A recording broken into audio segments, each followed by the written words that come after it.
Alors bonjour frères et sœurs et amis, je vais vous donner encore des preuves pour bien prouver que ces prédicateurs enseignants qui disent soi-disant la vérité, parce que j'ai reçu un petit message, il était à peu près presque minuit et demi, et j'ai vu sur mon téléphone qu'un prédicateur il m'a envoyé un petit message en disant que j'étais un fou et je ne prêchais pas la vérité.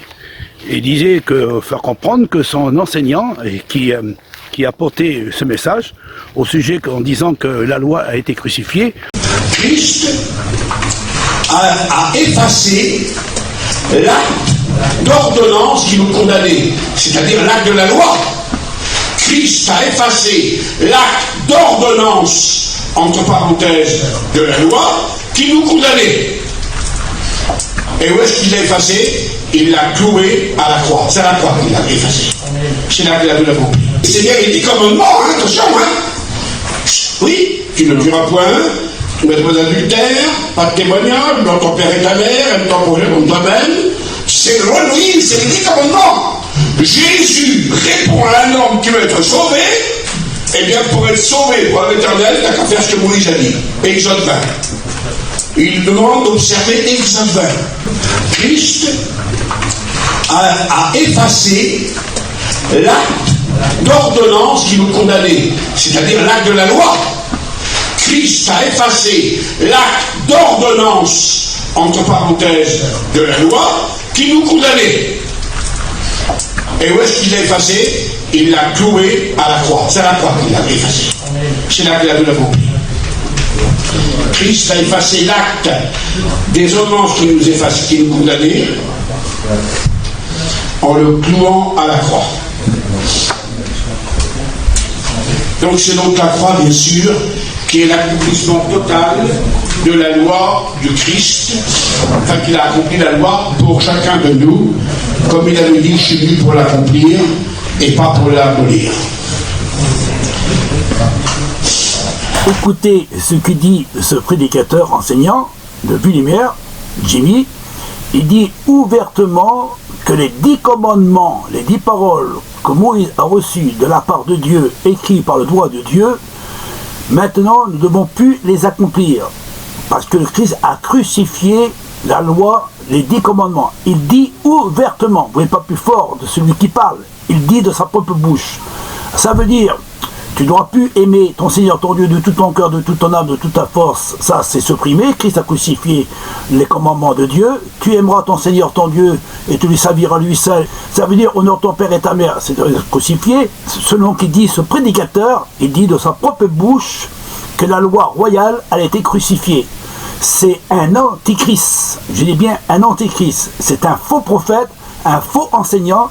Et vous, les chrétiens, et vous, les serviteurs, vous soutenez des prédicateurs enseignants qui sont tout à côté de la vérité. Alors, la preuve est devant vous et vous ne pouvez pas dire le contraire. C'est lui qui parle et c'est lui qui dit de sa propre bouche. C'est bien le roi de Moïse, c'est bien les 10 commandements, hein, attention, hein. Oui, tu ne tueras point, tu ne mettras pas d'adultère, pas de témoignage, dans ton père et ta mère, aime ton prochain comme toi-même. C'est le roi de Moïse, c'est les 10 commandements.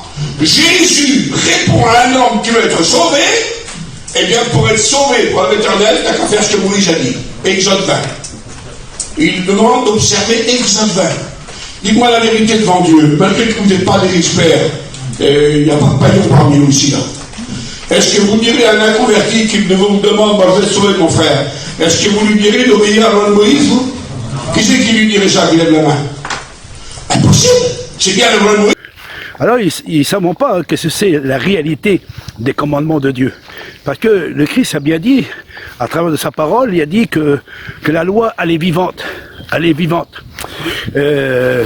Et beaucoup n'arrivent pas à comprendre, à discerner la loi de Dieu parce que on sait que nous avons reçu les 10 paroles, les 10 commandements, aime ton prochain comme toi-même. Déjà, eux, ils n'arriveront pas déjà à nous aimer, parce qu'ils tentent de nous rejeter. Nous, on les pardonne, on les juge pas, on les condamne pas, on les montre pas du doigt, mais on montre la fausse doctrine. Et s'ils sont capables de nous donner des preuves, il n'y a que nous donner des preuves et faire des vidéos. Ces prédicateurs qui viennent en cachette sur notre mur, en privé, et après ils nous bloquent, mais ils passent par d'autres sites, et mettons des noms bidons, sur mon YouTube ou sur mon Facebook, en privé. Alors ils disent que leur enseignant est en train de prêcher la vérité. Alors j'ai fait une petite vidéo pour montrer que ce prédicateur, enseignant, qu'il est connu parmi toutes les églises, parce que c'était un ancien président qui a quitté ce monde. Je ne juge pas sa personne, mais je juge sa doctrine, parce que la doctrine qu'il tente de prêcher n'est pas biblique. Elle n'est pas biblique. Parce qu'il dit que la loi a été crucifiée. Il dit que même à Moïse, ta loi maintenant, tu peux la mettre à la poubelle en réalité. Et parce que le Christ est venu, il est venu pour la crucifier, la loi de Moïse. Mais il ne faut pas oublier que... Pour aller au ciel, Dieu, il faut ça, les 10 commandements. C'est Dieu qui les a donnés, il ne peut pas aller contre. C'est Dieu qui les a donnés, les 10 commandements, il ne peut pas aller contre sa volonté. Alors avec Moïse, même Dieu, pardonnez-moi, il est boissé. Alors Dieu a dit à Moïse, ferme ton livre. Mais il ne faut pas oublier que Moïse n'a pas de loi. Moïse a reçu la loi, qui est la loi royale, parce que on voit que tout le long de l'évangile, les apôtres étant de l'accomplir, le Christ étant de l'accomplir, et surtout dans l'Ancien Testament, Dieu a dit à son peuple que vous devrez mettre la parole et les lois de Dieu en pratique. Et celui qui accomplit la loi de Dieu vivra par la loi. Alors aujourd'hui, disons que non, on n'est plus sur la loi, on est sur la grâce, on n'est plus sur la loi de Moïse. Dieu a donné une loi, et la loi, il a dit à Moïse, tu la mettras dans l'arche. Et il a mis la loi dans l'arche. Et si vous avez de l'intelligence, vous les prédicateurs, que vous dites que la loi a été crucifiée. Oui, en réalité, oui, elle a été crucifiée, la loi. Vous l'avez crucifiée, la loi. Mais la loi, elle est vivante. La loi est vivante. Et la loi, elle est royale. Et la loi, elle est bonne. Et la loi, elle vit éternellement aujourd'hui. Parce que cette loi, elle est venue dans le monde il y a 2000 ans de cela. C'est le Christ qu'il est le maître de la loi. Il est le prince de la vie. Et comme le prince de la vie est venu dans le monde, il est le fils de Dieu. Et comme nous sommes tous des fils de Dieu, parce que nous n'avons qu'un seul Père, qui est notre Créateur, et lui, il a envoyé son fils dans le monde. Et le fils, quand il est venu dans le monde, il a dit, selon ce qui est écrit par les prophètes dans l'Ancien Testament, même dans la bouche de Moïse, il a dit au peuple, vous savez que parmi vous, il sortira un prophète. Écoutez-le, et si vous ne l'écoutez pas, c'est à moi vous l'avez des comptes à rendre, parce que Moïse, il avait la loi de Dieu, et la loi de Dieu, il devait l'accomplir, et celui qui n'accomplissait pas la loi de Dieu, il périssait par la loi. On le voit, quand Moïse était monté sur la montagne du Sinaï, et quand il est descendu, et qu'il a vu le peuple était corrompu, parce qu'il adorait des dieux étrangers. Comme vous, les prédicateurs, vous adorez des dieux étrangers, parce que vous n'accomplissez pas la loi. Parce que, selon ce qui est écrit dans la loi de Dieu, il est écrit noir sur blanc, tu adoreras ton Seigneur, ton Dieu, de tout ton cœur, de toute ton âme, de toute ta force, de toute ta pensée. Et tu lui serviras lui seul, car Dieu est unique. Ça, c'est la loi de Dieu. Et vous, n'accomplissez pas la loi de Dieu. Parce que vous dites que la loi a été crucifiée. Elle n'a pas été anéantie, elle n'a pas été supprimée, comme vous le dites à travers votre enseignement. Alors, ce prédicateur, on va écouter ce qu'il dit. Jusqu'à Jean égal, les évangiles, c'était la loi. Parce que Jésus n'était pas mort dans les évangiles. C'est à la fin simplement. Sa résurrection est signalée dans l'évangile de Marc, dans l'évangile de Matthieu et dans les actes des apôtres. Mais c'était la fin des évangiles, ça. Lorsque vous prêchez, n'essayez pas de mettre sur le dos des gens des fardeaux que pour être sauvés, il faut qu'ils obéissent à la loi, il faut qu'ils font des œuvres. Ça, c'est terminé, Moïse, c'est fini pour nous. Nous respectons bien sûr ce grand serviteur de Dieu. Mais la loi, c'est une période de temps que Jésus a accompli pour nous. C'est là que la loi s'accomplit à la croix.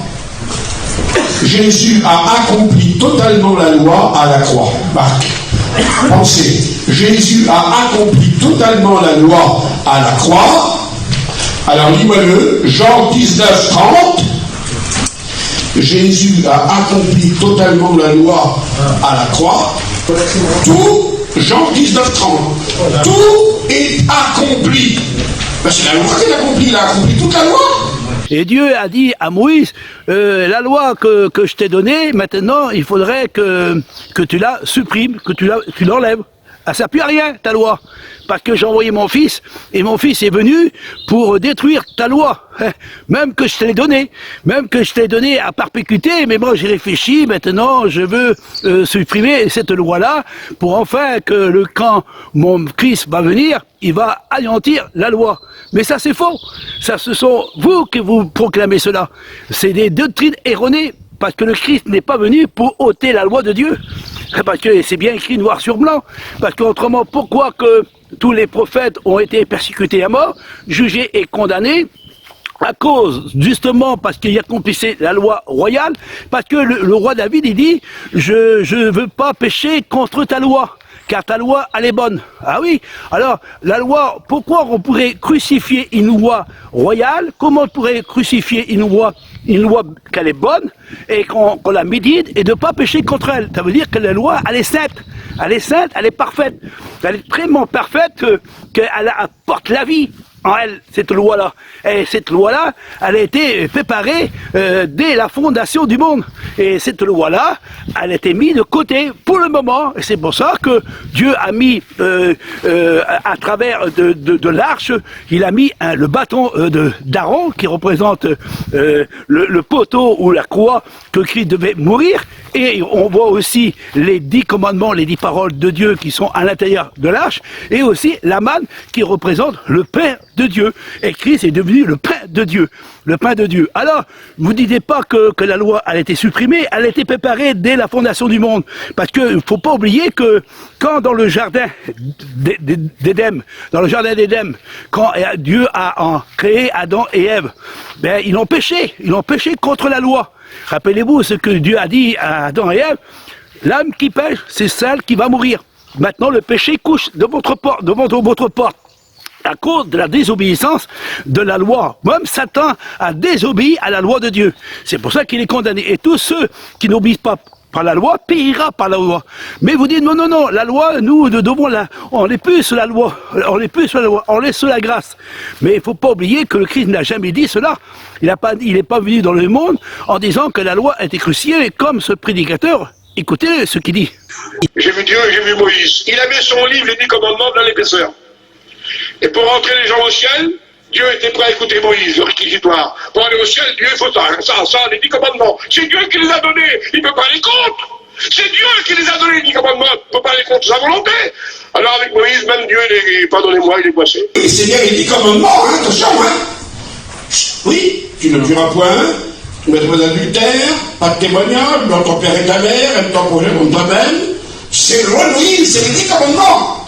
Jésus répond à un homme qui veut être sauvé. Eh bien, pour être sauvé pour l'éternel, t'as qu'à faire ce que Moïse a dit. Exode 20.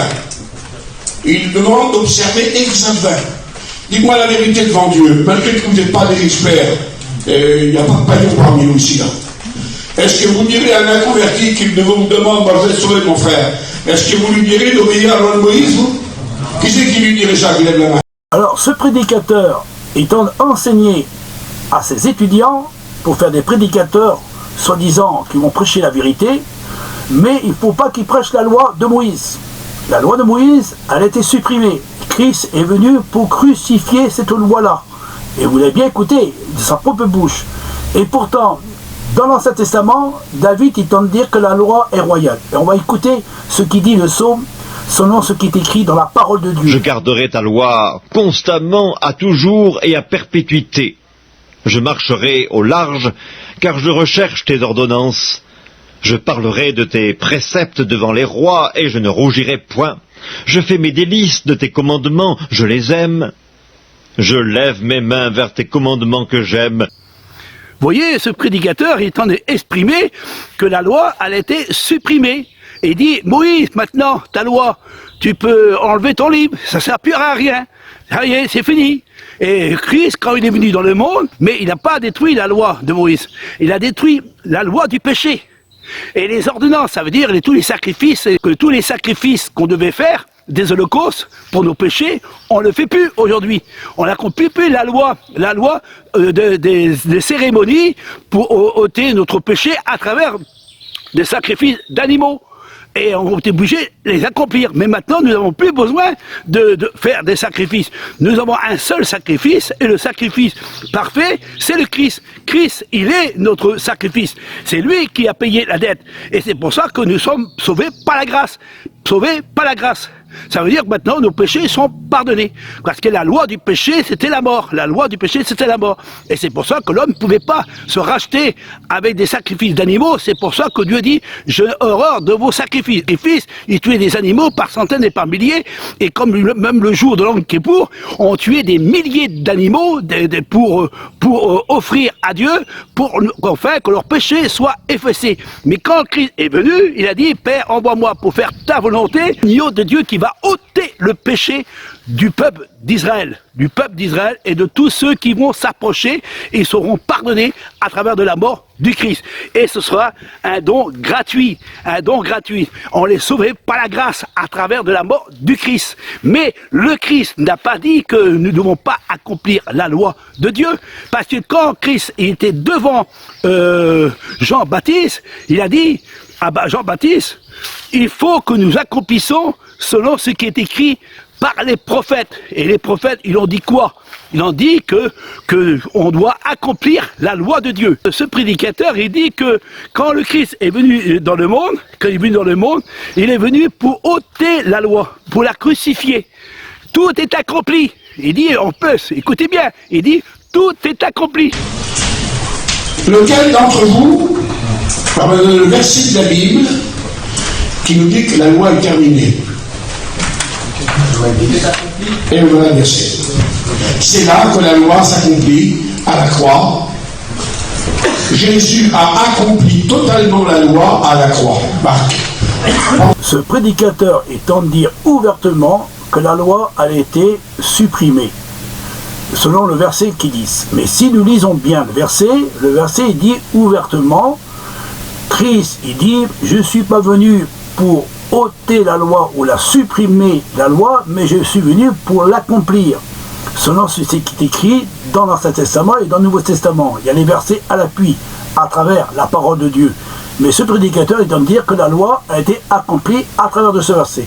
Mais ce prédicateur, il est anti-biblique. Il n'est même pas à la gloire de Dieu, et je n'arrive pas à comprendre que vous arrivez à supporter un prédicateur qui est en train de dire que la loi a été supprimée. Et le Christ n'a jamais dit de sa propre bouche qu'il est venu pour abolir la loi ou la détruire la loi, mais il est venu pour la mettre dans les cœurs, selon ce qui est écrit par les prophètes et selon ce qui est écrit à travers la parole de Dieu. Tout le long du Nouveau Testament, on voit que le Christ a accompli la loi. Tous les disciples ont accompli la loi de Dieu. La loi allait à perpétuité. Et lui dit que la loi a été crucifiée. Il est anti-biblique. C'est pas un prédicateur qui prêche la vérité, mais il prêche le mensonge. Vous voyez, ce prédicateur dit tout est accompli. Ça veut dire que le Christ est venu pour ôter et supprimer la loi de Dieu. Mais c'est pas la loi de Dieu que Christ est venu ôter. Il est venu ôter la loi du péché et la loi cérémoniale qu'on représente les sacrifices. Maintenant, on n'a plus besoin de faire de sacrifices.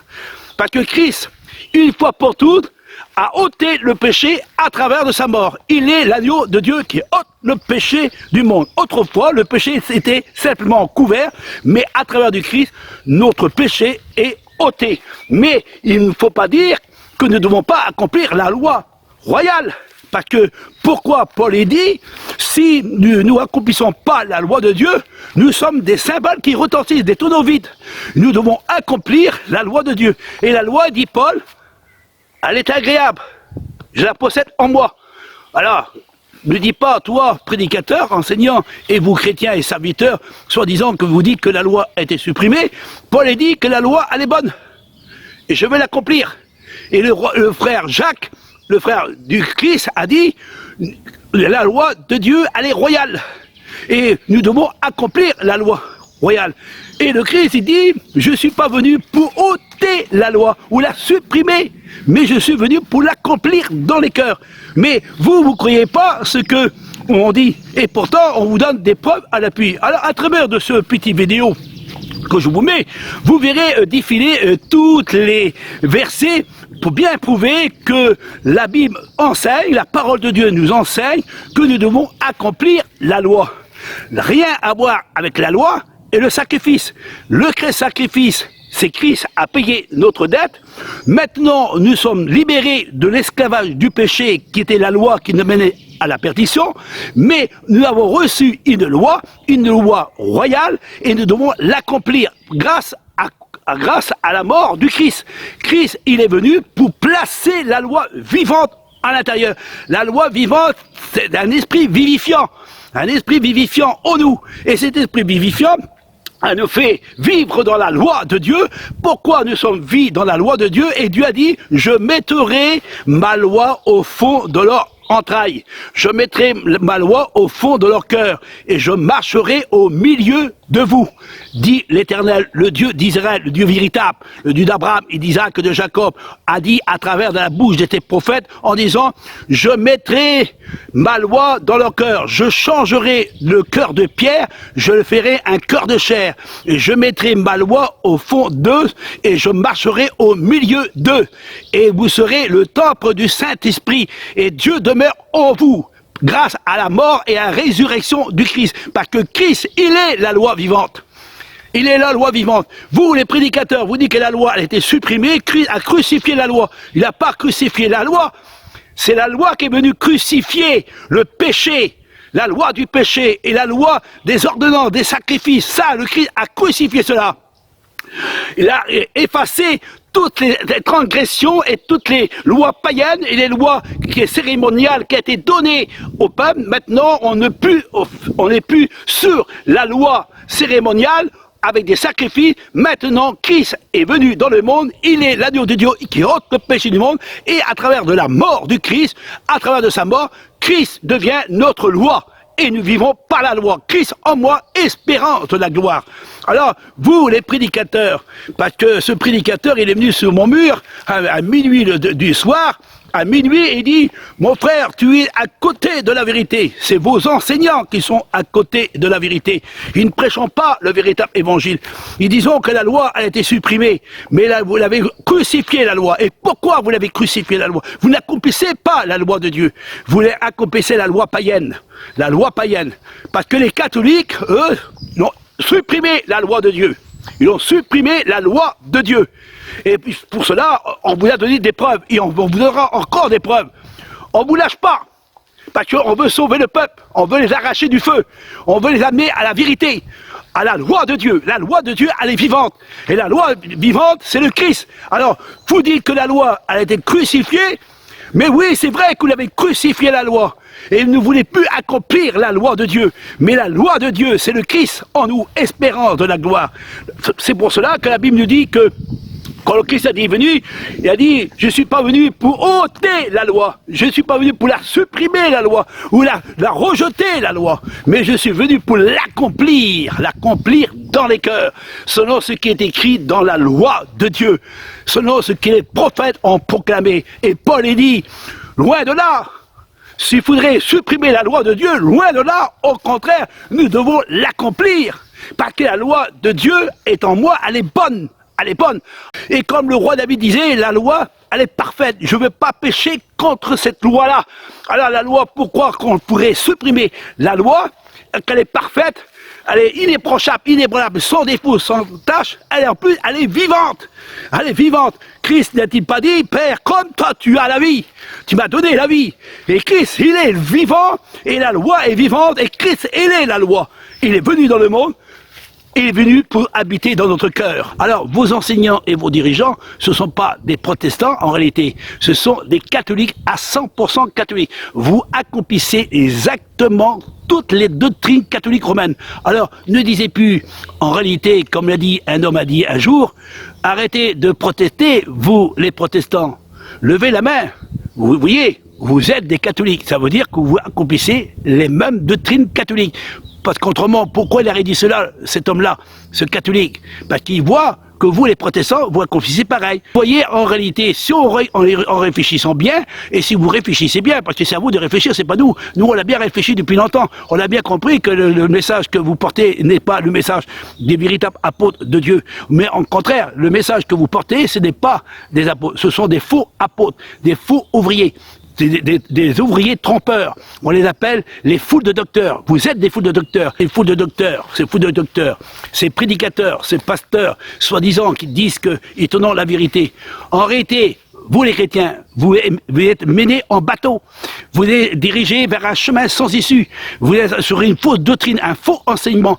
Et ça, on va vous donner des preuves. Parce que ces prédicateurs, ils croyons à la Trinité, ils croyons en trois dieux, ils croyons que la loi a été crucifiée, ils baptisons au nom de 3 personnes, vous dites que vous êtes des serviteurs de Dieu, et vous dites que la loi a été crucifiée. Et ce prédicateur, il dit ouvertement dans sa propre bouche, en disant la loi a été crucifiée, Christ a tout accompli. C'est pour ça qu'il dit tout est accompli. Mais Christ n'a pas accompli pour détruire la loi, il est venu pour l'accomplir dans le cœur. Parce que c'est écrit noir sur blanc dans la parole de Dieu. Dans l'Ancien Testament, les prophètes ont prophétisé par la part de Dieu, et Dieu a parlé à travers la bouche des prophètes. Dieu n'a pas pu mentir, c'est pas un Dieu menteur. Vous, votre Dieu à vous, c'est un Dieu menteur. Et ce Dieu menteur, il s'est déguisé en ange de lumière, et il vient vers vous en vous apportant un autre évangile, un évangile qui est anathème et maudit. Et c'est pour ça que Christ a dit, méfiez-vous, il s'élèvera des faux Christ et des faux prophètes. Ils viendront vers vous en vêtements de brebis, mais au-dedans de eux, ce sont des loups ravisseurs. Ils ne prêchent pas la véritable doctrine et ni l'enseignement de Dieu. Parce que ces prédicateurs, ils disent que la loi a été supprimée. Le Christ a supprimé, a crucifié la loi après qu'il a quitté ce monde. Quand il était mort sur cette terre, il a crucifié la loi. Et pourtant, Paul, il en parle dans le Nouveau Testament, il continue à parler de la loi. La loi, il faut l'accomplir. Le sabbat, il faut l'accomplir. Le sabbat, c'est le samedi, le jour du repos, qu'on doit adorer l'Éternel de tout notre cœur, de toute notre âme. Mais vous adorez le dimanche. Le dimanche, c'est Mitra, le Dieu Mitra que vous adorez, le Dieu Mitra. Vous adorez un Jésus qui n'est pas notre Machia, comme disait l'apôtre Paul. Comment ça se fait que vous arrivez à supporter un Jésus qui n'est pas notre Machia? Vous acceptez un esprit qui n'est pas l'esprit de Dieu. C'est écrit noir sur blanc dans la parole de Dieu. Les apôtres ont bien exprimé en disant que dans les derniers temps, des foules de docteurs sortiront de l'ombre et ils prêcheront un autre évangile. T'as confiance dans des hommes, mais malheur à l'homme qui se confie en l'homme. Mais heureux celui qui se confie en Dieu. Mais vous mettez votre confiance à des enseignants qui tentent de dire tout le contraire de ce qui est écrit dans la parole de Dieu. Il parle tantôt d'une manière et tantôt d'une autre, ce prédicateur. Il tente de dire, il y a 3 dieux distincts. Il dit que Jésus, il est né de la Vierge Marie, et c'est le Dieu véritable. Il dit que celui qui est mort sur la croix, c'est le Dieu véritable. Après, il dit c'est le Fils de Dieu qui est mort sur la croix. Et ainsi de suite, ainsi de suite. On voit que ce prédicateur, il chancelle de tous les côtés, et il prête de toute façon, de toutes sortes de façons, pour essayer de vous séduire avec un évangile qui n'est pas le véritable évangile. Mais nous, on vous apporte le véritable évangile. Alors sortez de ces églises corrompues, ces prédicateurs qui sont catholiques romaines et qui sont dans la corruption avec une doctrine qui n'est pas biblique. Et en plus, je le dis et je le répète encore, comment des prédicateurs qui se disent hommes de Dieu et qui sont attachés à la charte qui marie les hommes avec les hommes et qui persécutent les hommes de Dieu et qui disent la vérité. On vous donne des preuves, mais eux, ils n'ont pas de preuves. La seule preuve qu'ils ont, c'est de prêcher la doctrine catholique. Je garderai ta loi constamment, à toujours et à perpétuité. Je marcherai au large, car je recherche tes ordonnances. Je parlerai de tes préceptes devant les rois, et je ne rougirai point. Je fais mes délices de tes commandements, je les aime. Je lève mes mains vers tes commandements que j'aime, et je veux méditer tes statuts. Souviens-toi de ta promesse à ton serviteur, puisque tu m'as donné l'espérance. C'est ma consolation dans ma misère, car ta promesse me rend la vie. Des orgueilleux me chargent de railleries, je ne m'écarte point de ta loi. Je pense à tes jugements d'autrefois, ô Éternel, et je me console. Une colère ardente me saisit à la vue des méchants qui abandonnent ta loi. Tes statuts sont le sujet de mes cantiques dans la maison où je suis étranger.